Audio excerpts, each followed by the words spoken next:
우리는 지금 성령 시대를 살아가고 있습니다. 삼위 하나님께서 늘 함께 역사하시지만 특별히 지금은 성부, 성자, 성령 가운데 성령의 역사하심 가운데 우리는 살아가죠. 사도행전 2장에 보면 오순절 성림 강림 사건이 나옵니다. 성령 강림 사건을 통해서 우리에게 나타나는 그 변화가 크게 세 가지가 있습니다. 첫째는 말의 변화입니다. 말의 변화. 당시의 사람들은 각 지방의 언어, 방언으로 이렇게 이야기를 했죠. 각 지방의 언어로. 그런데 말의 변화가 있는 이유는 뭐냐면 모든 열방의 복음을 전파하기 위해서 말의 변화가 있습니다. 사도행전 2장 4절부터 42절까지 그렇습니다. 그래서 그런 언어들을 주심으로 인해서 예수 그리스도 복음, 진리를 전파하게 하기 위하여 말의 변화를 하나님이 주신 거죠. 성령의 역사하심으로 그렇습니다. 두 번째는 삶의 변화입니다. 삶의 변화. 사도행전 2장 43절부터 47절까지 흔히 이야기하는 유무상통이라고 이야기합니다. 공동체적인 그러한 삶의 변화로 바뀌어져 가는 것이죠. 성령의 임하심으로 말미암아 이런 삶의 변화가 생깁니다. 그러니까 이기적이었던 사람이 이타적인 사람이 되는 거예요. 왜? 예수님이 이타적인 분이시잖아요. 자기밖에 모르고 자기만 생각했던 사람이 다른 일을 위해서 죽기까지 하는 그런 사람으로 바뀌어져 갑니다. 대표적인 인물이 사도 바울이죠. 그리고 베드로도 마찬가지고 정말 남을 위해서 죽기까지 하는 그런 삶의 변화, 자기 호주머니에 있는 거 내어주는 정도의 문제가 아니라 목숨까지 내어주는 삶의 변화가 일어납니다. 그리고 한 가지 더, 물론 성령의 임하시기 이전에도 예수 그리스도의 이름으로 귀신도 쫓아내고 병든 자도 고치고 하는 일들이 있었습니다. 예수님 제자들이.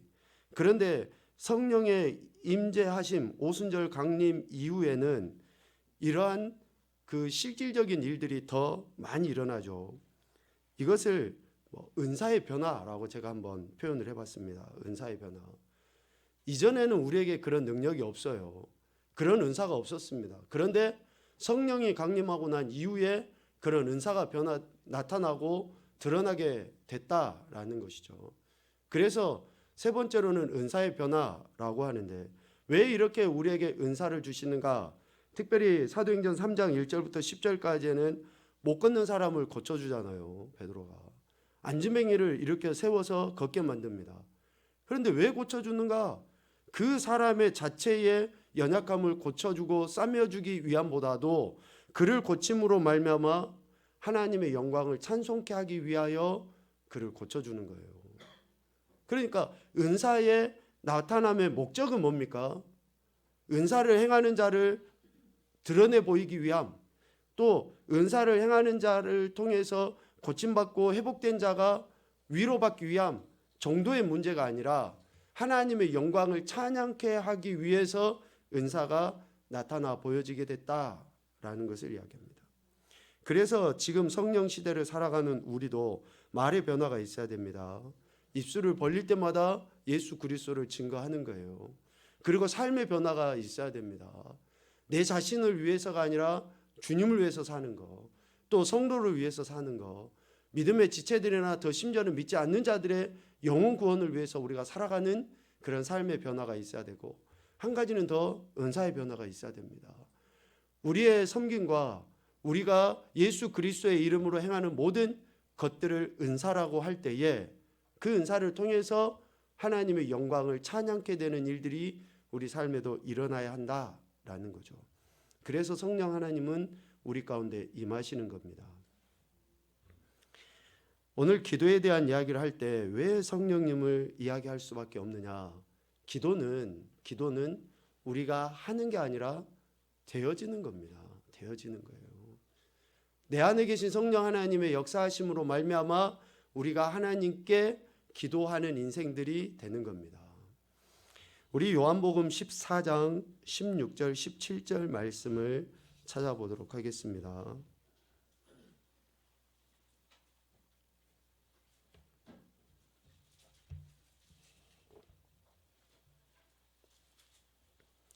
요한복음 14장 16절 17절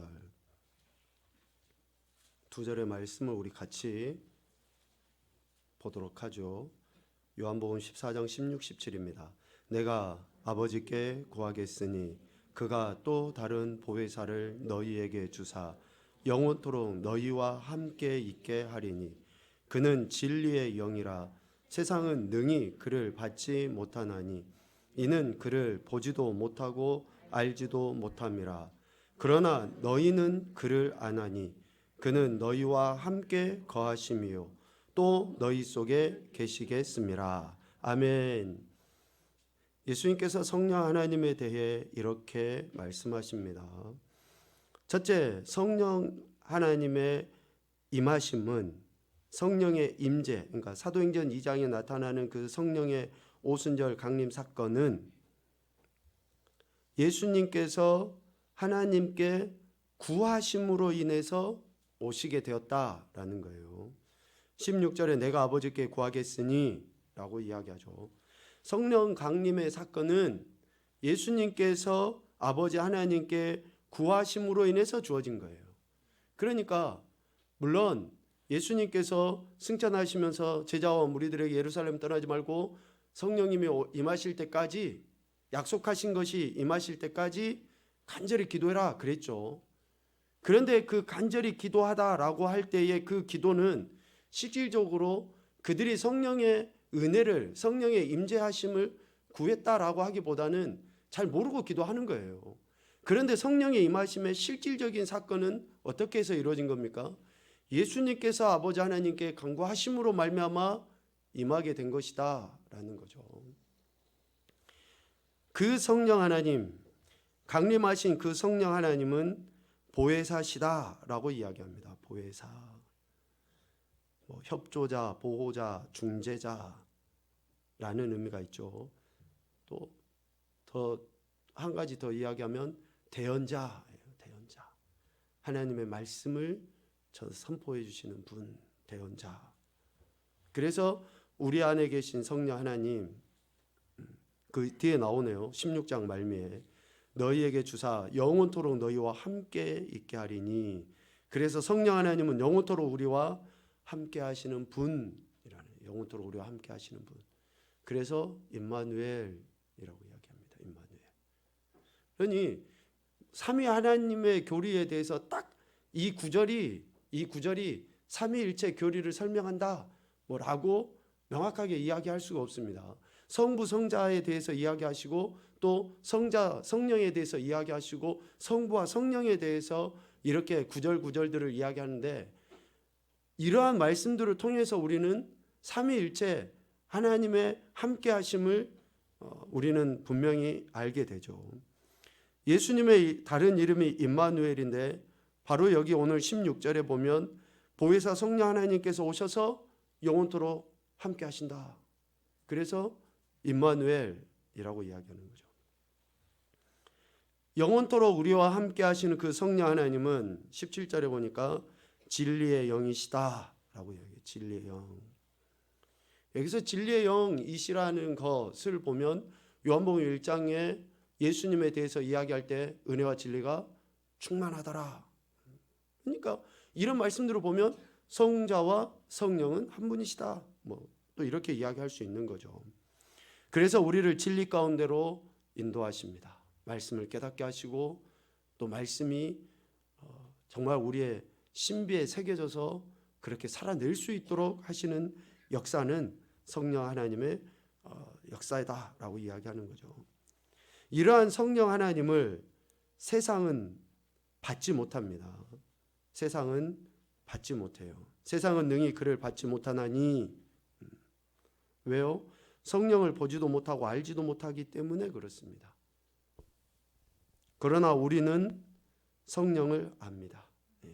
여기 분명하게 이야기해요. 너희는 그를 아나니.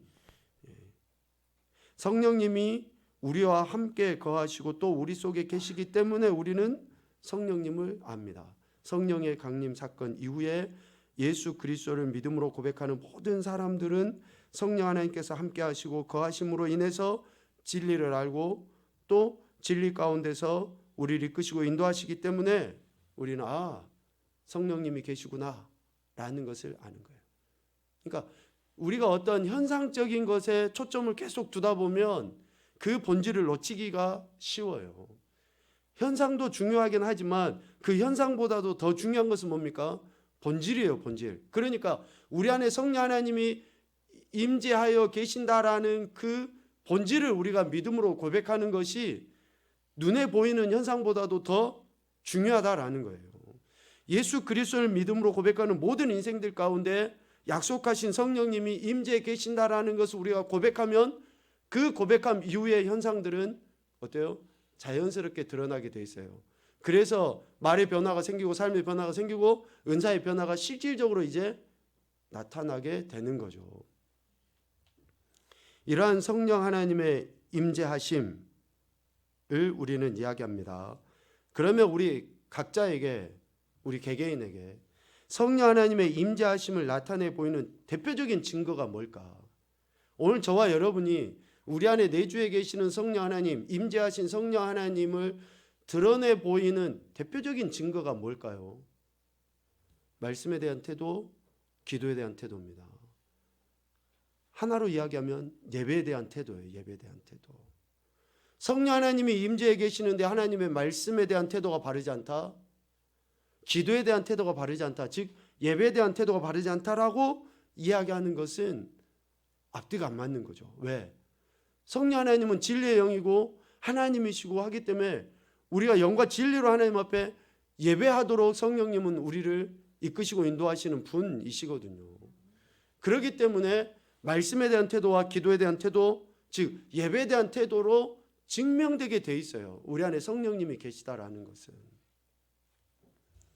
그래서 진리신 하나님 예수 그리스도의 말씀을 사모하여 듣고 읽고 묵상하고 순종하는 삶을 살아가도록 성령님께서는 우리 가운데서 역사하십니다.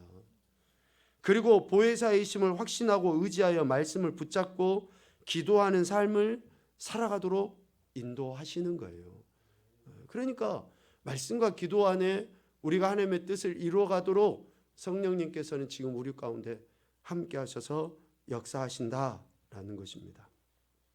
이처럼 성령의 임재와 또 더 나아가서 충만은 어떤 감정적이거나 감각적인 것이 아니라 실제적인 삶의 태도에서 드러나고 더욱 바르게 드러내기 마련이에요. 더욱더 바르게 드러내기 마련입니다. 그래서 우리가 말씀과 기도 안에 하나님의 뜻을 위하여 살아가는 사람들을 보면은 서로 존중하고 격려하는 거예요. 왜? 그 사람 자체보다도 그 안에서 누가 역사하시기 때문에요? 성령님이 역사하시기 때문에 그러는 거예요. 성령 하나님이 그를 통해서 말씀과 기도로 삶을 살아가고자 몸부림치도록 하고 계시니 우리는 그 인간 자체보다도 성령 하나님 때문에 그를 존중하고 격려하고 칭찬하고 그렇게 하는 겁니다.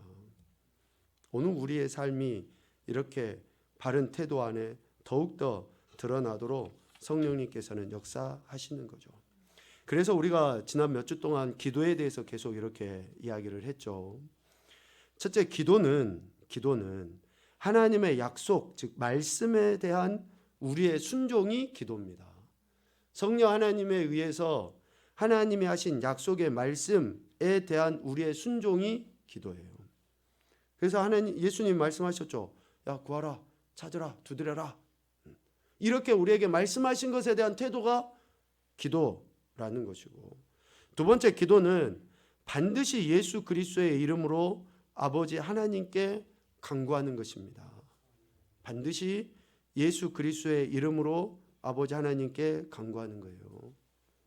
그러니까 우리가 회개도 이야기하잖아요. 그냥 뉘우침 정도를 회개라고 이야기하잖아요. 명확하게 돌이키는 것을 회개라고 이야기하듯이 기도도 이러한 명확함이 있어야 됩니다. 그냥 내가 좀 그 마음에 좀 간절함이 있어, 뭐 이런 느낌 정도를 우리는 기도라고 이야기하지 않아요. 반드시 예수 그리스도의 이름으로 아버지 하나님께 간구하는 것을 기도다라고 이야기하고, 또 세 번째, 기도는 하나님의 뜻을 이루어 드리기 위한 행위가 기도입니다. 내 뜻을 관철시키는 게 아니에요. 내가 원하는 대로 하나님을 맞추기 위함이 아닙니다. 내가 사고 싶은 거 안 사주면 땡깡 부리는 것과 같은 그러한 태도가 기도가 아니에요. 예수님께서 십자가를 앞에 두시고 아버지의 뜻, 아버지의 원대로 되기를 구하셨던 것처럼 우리도 아버지의 뜻, 아버지 하나님의 원대로 이루어드리기를 원하는 기도를 드리는 것이라는 거죠. 그리고 한 가지 더 이야기하면 기도는 우리 삶 속에 있는 모든 관계를 위해 기도하는 겁니다. 우리의 삶 속에 있는 모든 관계를 위해 기도하는 거예요. 모든 관계는 대인 관계죠. 뭐 크게는 뭐 대신 관계, 하나님과의 관계도 있습니다만은 대인 관계 그리고 대물 관계, 물질도 그렇고. 그래서 오늘 우리가 이따 보겠지만 주님께서 가르쳐 주신 기도에 일용할 양식을 구하라라고 말씀하신 것도 마찬가지예요. 우리에게 죄 지은 자, 잘못한 자를 용서해 주는 것도 그래서 우리가 기도하는 거예요. 그래서 우리의 기도는 삶 속에 있는 모든 관계를 위하여 기도하는 겁니다. 그런데 결정적으로 마지막으로 한 가지 더 이야기하면 기도는 우리 자신을 위해서 기도하는 거예요. 나를 위해서.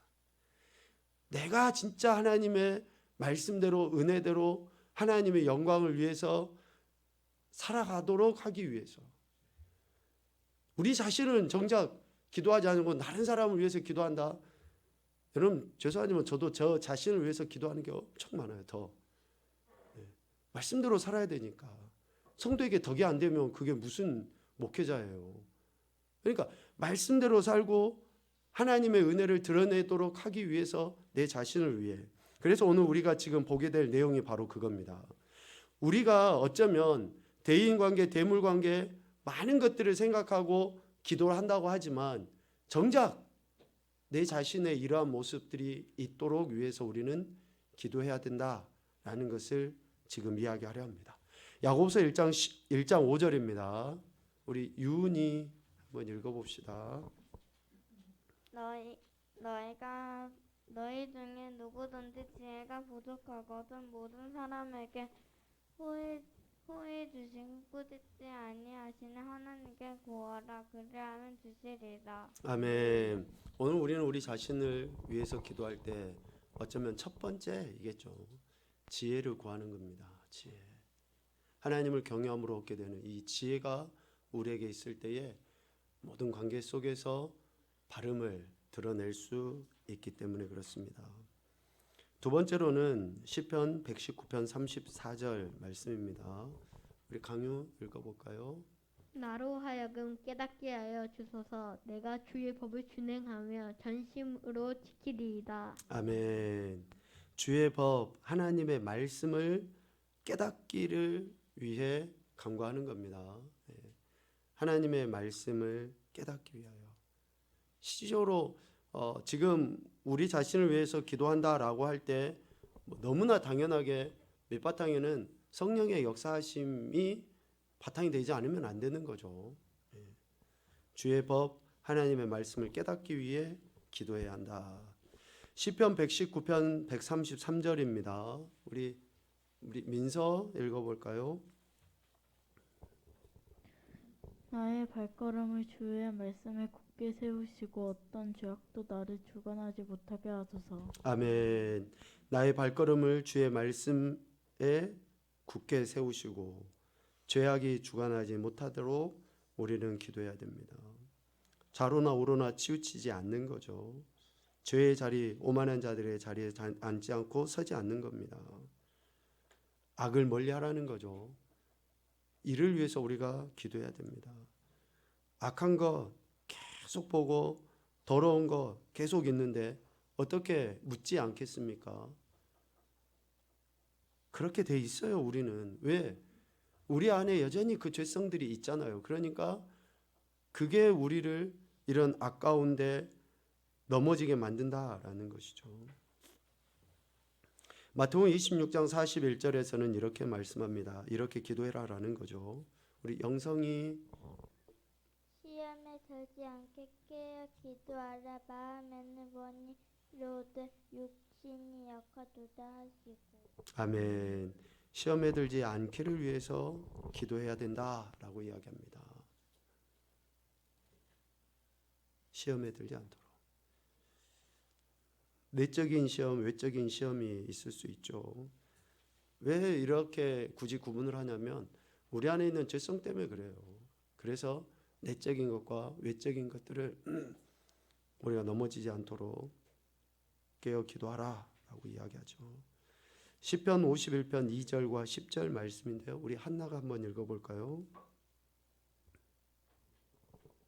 나의 죄악을 말갛게 씻으시며 나의 죄를 깨끗이 제하소서.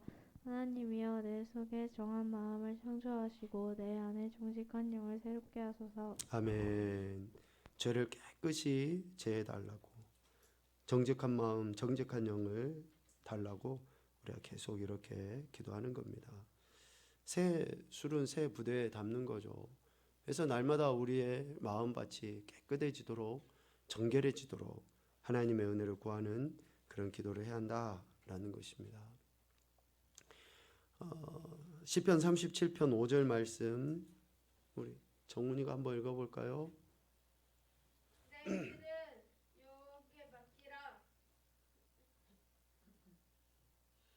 내 길은 여호와께 맡기라. 그를 의지하면 그가 이루시고. 아멘. 네. 마이크 켜나 안 켜나 보면 목소리 똑같네. 자, 시편 37편 5절에서는 길을 여호와께 아끼기 위해서 기도해야 한다라고 이야기합니다. 우리의 인생의 여정, 삶의 방식, 진로, 길 모든 것들을 이야기할 수 있겠죠. 다 맡기는 거예요, 주님께. 우리는 하나님의 전적인 주권 가운데 살아가고 있습니다. 그래서 이렇게 내어 맡길 때에 하나님의 선하신 뜻대로 살아가게 돼요. 내 원대로 되기를 원하는 게 아니라 주님의 뜻을 이루어드리기 위해서 우리가 기도한다라고 했던 것처럼 하나님이 나에 대한 그 계획하심이 어디 있는가, 그런 것들을 보면서 우리는 기도를 하는 거죠. 그렇게 구하는 거예요. 시편 19편 14절입니다. 주영이 자요. 우리 그래 연우가 한번 읽어줄까요? 우리 중학생 언니인데.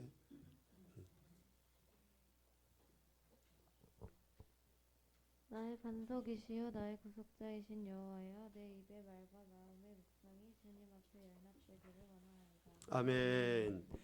입의 말과 마음의 묵상이 하나님께 연락되기를. 연락이라는 그 단어는 언제 나오는 단어입니까? 제사 드릴 때 나오는 단어잖아요. 향기로운 제물일 때 하나님께서 받으시는 그 제물이 되는 것처럼 우리 입의 말, 우리의 마음의 묵상이 그렇게 하나님께 향기로운 제물이 되도록 우리 한달 간구하는 겁니다. 어쩌면 여러분 이게 순서는 아니지만 순서대로 이렇게 쭉 보면 그렇습니다. 얼마나 우리의 성령 하나님의 인도하심 속에서 우리가 올바른 태도를 취하고 또 악을 멀리하는 것들을 통해 하나님이 기뻐하시는 그 뜻들을 구하고 그러한 삶을 하나님이 받으시도록 우리가 기도를 해야 된다라는 그런 생각을 하게 되죠. 지난 시간에 우리가 모든 사람, 임금 또 모든 사람 위해서 기도해야 된다라고 했는데요. 마태복음 5장 44절에 보면 이러한 사람을 위해서라도 기도해야 한다라고 이야기합니다. 우리 은준이가 한번 읽어봅시다. 마태복음 5장 44절. 나는 너희에게 이르노니 너희 원수를 사랑하며 너희를 박해하는 자를 위하여 기도하라. 아멘. 원수 박해하는 자 위해서 기도하고 더 나아가서는 그들을 사랑하라 라고 주님께서는 말씀하시고 있습니다. 이런 것들을 볼 때 인간적인 우리가, 육적인 우리가 가능한 일입니까? 이런 것들이. 그래서 기도는 성령의 역사고 성령에 의해서 되지 않으면 이런 기도 할 수가 없습니다. 원수를 어떻게 사랑합니까? 그런데 그 원수를 사랑하는 거. 박해하는 자 어떻게 우리가 그냥 미워하지 않는 것만도 다행인데 미워하지 않을 수도 없지만 되려 그를 위해서 기도까지 한다? 축복한다. 여러분 이게 쉽습니까? 그래서 기도는 성령의 역사고 성령 하나님에 의해서 되어지는 겁니다. 되어지는 거. 하나님께 분명한 태도를 취하십시오. 그러면 하나님도 당신에게 분명한 태도를 취하십니다. 이런 문구가 있죠. 우리가 하나님께 대한 분명한 태도, 바른 태도를 취하잖아요. 그러면 하나님이 틀림없이 우리에게 그렇게 이런 태도로 보여주셔요.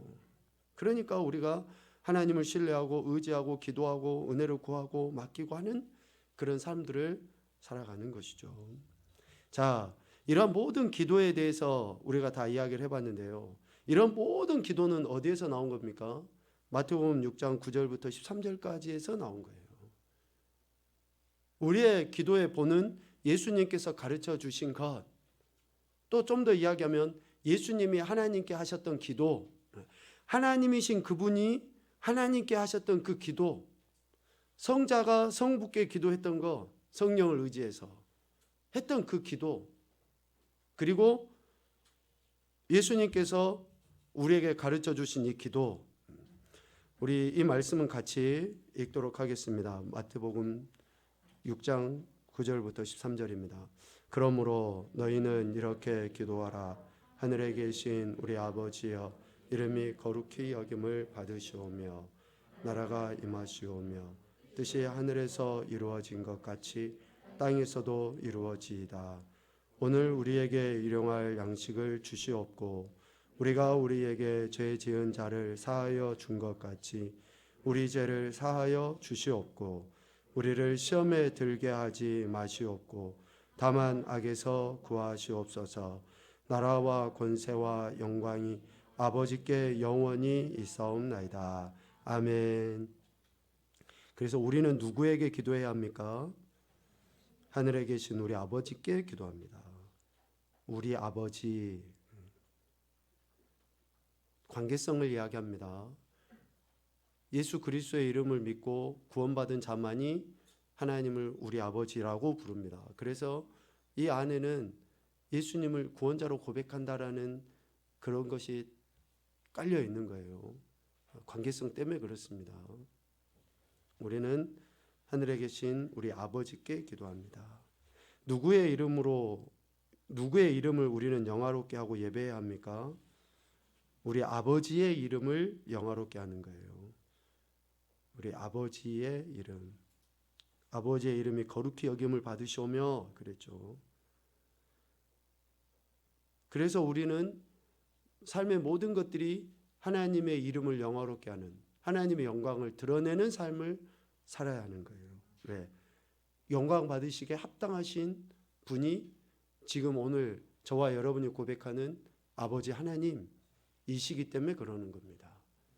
그래서 지금 내가 하고 있는 것이 이게 하나님의 영광이 되어지나, 하나님을 거룩하게 만드는 것인가. 흔히 그런 이야기들 하잖아요. 왜 예수님 믿는 사람들이 또 교회가 이런 세상의 지탄을 받는가? 그것은 우리가 하나님의 이름을 제대로 영화롭게 하지 못하기 때문에 그러는 거예요. 다른 어떤 이유가 아닙니다. 내가 하나님의 이름을 거룩하게 드러내 보이면은 결코 그렇지 않겠죠. 세 번째, 나라가 임하시오며 란 무슨 뜻인가? 천국 하나님 나라가 이 땅에 임하기를 구해라 라는 것이죠. 근데 이거는 우리가 잘 아는 것처럼 영토적인 개념이 아니죠. 뭐 땅의 문제가 아닙니다. 하나님의 통치, 즉 예수 그리스도의 통치가 미치는 모든 영역이 되기를 기도하는 거예요. 모든 영역이. 그래서 우리가 세상의 임금들을 위해서도 세상의 모든 사람들을 위해서도 기도하는 이유가 그겁니다. 우리가 저 사람들 많이 전도했다. 저 사람들에게 내가 예수님의 이름으로 축복했다. 이런 차원의 문제가 아니라 그들이 하나님의 영광을 드러내도록. 그것은 결국 뭡니까? 하나님의 나라가 그들 가운데, 하나님의 통치하심이 그들 가운데 이루어진다라는 것을 의미하죠. 그래서 오늘 우리 개개인과 또 우리 가정이나 교회 공동체나 온 열방이 예수 그리스도의 통치 가운데 들어오도록 우리는 나라가 임하시기를 기도하는 거죠. 네 번째, 하나님에 대한 개인의 복종은 어느 구절에 포함되어 있는가? 우리가 하나님께 대한 이런 절대 복종, 순종이 있어야죠. 아버지의 뜻이 땅에서 이루어지이다. 뜻이 하늘에서 이루어진 것 같이 땅에서도 이루어지이다 라고 이야기하죠. 그러니까 하나님 아버지의 뜻이 육체를 가진 모든 인생들 가운데, 또 하나님이 만드신 모든 피조물 가운데에 드러나서 그들이 하나님께 복종하도록 하는 것, 하나님께 굴복하는 것이 이루어지도록 우리는 기도해야 하고 또 그렇게 살아야 한다라는 것을 이야기합니다. 그리고 다섯 번째로는 일용할 양식이죠. 일용할 양식. 하나님께서 우리에게 꼭 공급해 주시도록 우리가 기도해야 할 것, 일용할 양식.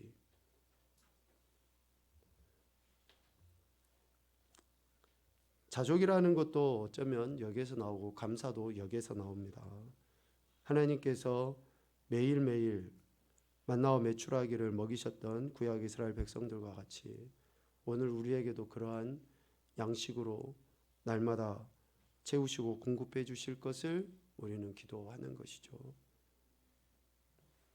여섯 번째는 하나님께 우리의 죄를 용서해 주시기를 구할 때 우리가 마땅히 가져야 할 의무가 무엇입니까? 네, 그렇죠. 우리에게 죄 지은 자를 우리가 사해 주는 거예요. 그러니까 우리가 하나님 앞에 용서함 받기를 원한다. 물론 원초적으로는 하나님이 우리를 용서해 주셨으니까 이렇게 있지만, 우리가 더 큰 은혜를 경험하고 성경에서 더 큰 은혜는 하나님의 영광을 위해서 살아갈 거룩한 열망이 더 큰 은혜예요. 그러니까 우리가 하나님의 뜻을 이루어드리고 하나님 영광을 위해서 헌신하고자 하는 그러한 큰 열망을 우리가 품기 위해서는 어떻게 해야 됩니까?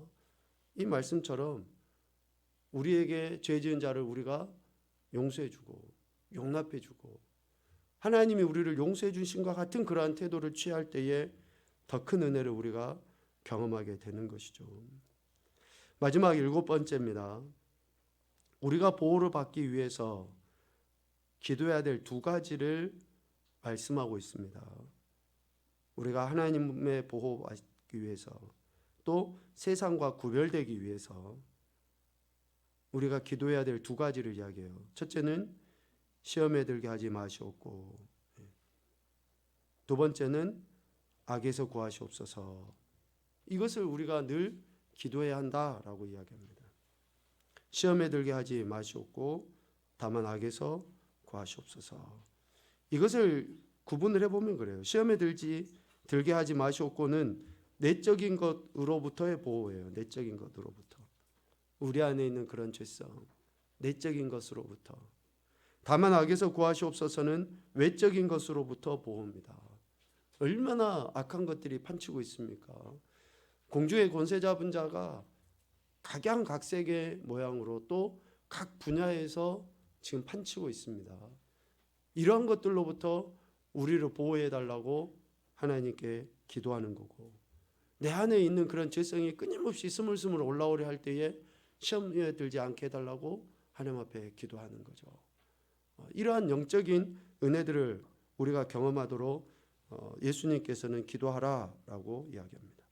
그래서 결국 지금까지 했던 이야기를 이렇게 다 마무리해서 딱 한 문장으로 이렇게 이야기해 보면, 기도는 하나님의 자녀라는 정체성을 하나님 아버지 앞에 보이는 최상의 태도이다.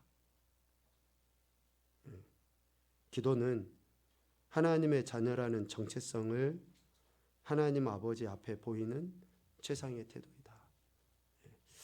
어디 글에 나와 있는 건 아니고요. 제가 기도에 대해서 정리를 이렇게 했습니다. 아멘입니까? 우리가 하나님의 자녀고 또 하나님의 백성이라는 정체성을 뭘로 드러내 보일까? 그것도 나를 그렇게 자녀 백성 삼아주신 하나님께 그것은 기도라는 것을 생각을 해보게 됩니다. 오늘도 저와 여러분을 구원하셔서 하나님 나라 백성 자녀 되게 하신 그 성령의 역사하심 가운데 우리가 정말 귀를 기울이고 또 이제는 자녀된 정체성을 드러내 보이는 그런 기도의 삶을 살아서 하나님께 영광 올려 드리실 수 있기를 주님의 이름으로 축복합니다. 아멘.